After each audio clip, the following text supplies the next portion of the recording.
북한이 남북 연락 채널을 전부 차단하기로 한 데 대해서 정치권에서도 촉각을 곤두세우고 있습니다. 더불어민주당은 대북전단 살포가 원인이라며 이에 대한 대처에 방점을 찍고 있는 반면 미래통합당은 정부가 굴종적인 태도라며 대북 정책 전반을 비판했습니다. 국회 취재기자 연결해서 자세한 상황 알아보겠습니다. 최민기 기자. 네, 국회입니다. 네, 여야의 반응이 엇갈렸는데요. 온도차가 크죠?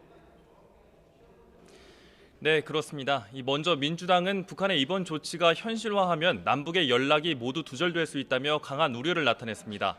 이어 어떤 명분과 이유든 앞선 남북 정상회담으로 쌓인 이 신뢰를 모두 해치는 조치는 정당화해서는 안 된다며 북한의 조치를 만류했습니다. 다만 사태가 이렇게 된 책임은 보수단체의 대북전단 살포에 있다고 직접 지목을 했습니다. 그러면서 보수단체가 오는 25일 대북전단 대량 살포에 나선다고 밝힌 만큼 정부가 이에 강력한 조치를 취해야 한다고 촉구하기도 했습니다. 직접 들어보겠습니다. 일부 극소수 집단에 의한 대북전단 무단 살포를 빌미로 남북 화해와 협력의 새 시대를 향한 문에 빗장을 거는 일이 있어서는 안 될 것입니다. 또 민주당은 재발 방지를 위한 입법에도 적극적으로 나선다는 계획입니다. 반면 통합당은 국제 제재와 코로나 사태에 대한 돌파구를 찾기 위해 북한이 판을 흔드는 것이라고 진단했습니다.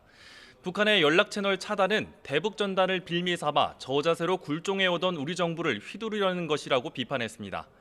주호영 원내대표는 라디오 인터뷰에서 북한이 대한민국을 어린애 취급하고 있다고 말한 데 이어서 원내대책회의 이후 기자들과 만나서는 정부가 북한의 기분을 맞춰온 결과가 참담하다며 문재인 정부의 대북 정책에 화살을 돌렸습니다. 늘 이 저자세로 굴종적인 자세를 해오다가 이런 일이 생겼다고 저는 그래 보고 있습니다.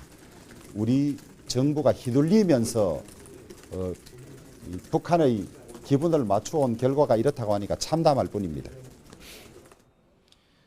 통합당 이종배 정책위의장도 북한의 담화문을 보면 개성공단 철거와 9.19 합의 파기 가능성도 배제할 수는 없지만 이런 예고된 남북관계 파행에도 관계당국은 대책을 내놓지 못하고 있다고 지적했습니다. 그러면서 정부의 침묵이 북한의 도발을 가속화하고 한반도 평화를 위태롭게 하고 있다며 이제라도 북한 도발에 단호히 대처하라고 촉구했습니다. 정의당 역시 북한의 조치는 지난 2018년 판문점 선언을 파기하는 그릇된 행위라며 유감을 표했습니다. 김종철 선임 대변인은 논평을 통해 이 모든 연락을 끊겠다고 한 이 북한의 엄포는 과거 실패했던 고립의 길로 다시 들어서는 것뿐이라고 지적했습니다. 그러면서 북한은 지금이라도 대화의 장으로 나오라며 정부도 끝까지 인내하며 북한과의 대화의 끈을 놓지 말아달라고 당부했습니다. 지금까지 국회에서 YTN 최민기입니다.